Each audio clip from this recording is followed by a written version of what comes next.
প্রিয় বন্ধুরা, আসসালামু আলাইকুম। আমি এখন পড়তে যাচ্ছি আমিরুল ইসলামের নীতিকথার গল্প থেকে আরও একটি গল্প। গল্পের নাম ওয়াশিংটন। আমেরিকার প্রথম প্রেসিডেন্টের নাম জর্জ ওয়াশিংটন। অসম্ভব মানবদরদী, ন্যায় বিচারক এবং জনগণের কল্যাণের জন্য তিনি জীবন উৎসর্গ করেছিলেন। ওয়াশিংটন শৈশব থেকে ছিলেন কর্ম উদ্যোগী, সাংগঠনিক এবং কোনো কাজ করতে ভয় পেতেন না। মানুষের জন্য কল্যাণকর কাজ কিভাবে করা যায়, এই ছিল তার সর্বসময়ের চিন্তা। আমেরিকায় প্রেসিডেন্ট হওয়ার পর ওয়াশিংটন সাধারণ মানুষের মতো চলাফেরা করতেন। ব্যক্তিগত অধিকাংশ কাজই তিনি নিজ হাতে করতেন।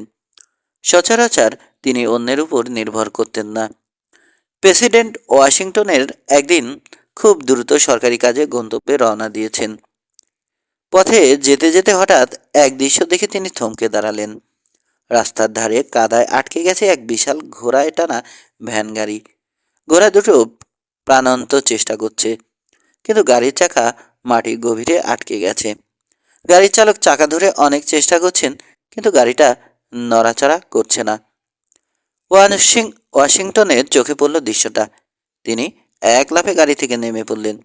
তারপরে সেই বৃদ্ধ গাড়ি চালকের সাথে কাঁধে কাঁধ মিলিয়ে গাড়িটাকে ধাক্কা দিতে লাগলেন। ওয়াশিংটনের দেখা দেখি আরও কয়েকজন এসে কাজে হাত দিলেন। 10 জনের জমে গাড়িটা নড়ে চড়ে উঠল, কাদা থেকে উঠে এলো পাকা রাস্তায়। ঘোড়া দুটো এতক্ষণ স্বস্তির শ্বাস ফেলে ধীর স্থিরভাবে হাঁটা শুরু করলো।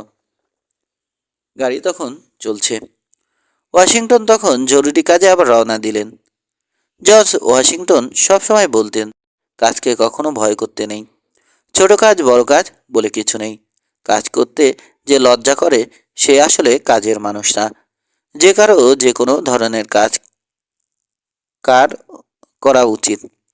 কাজই মানুষের জীবনকে সামনে এগিয়ে নেয়।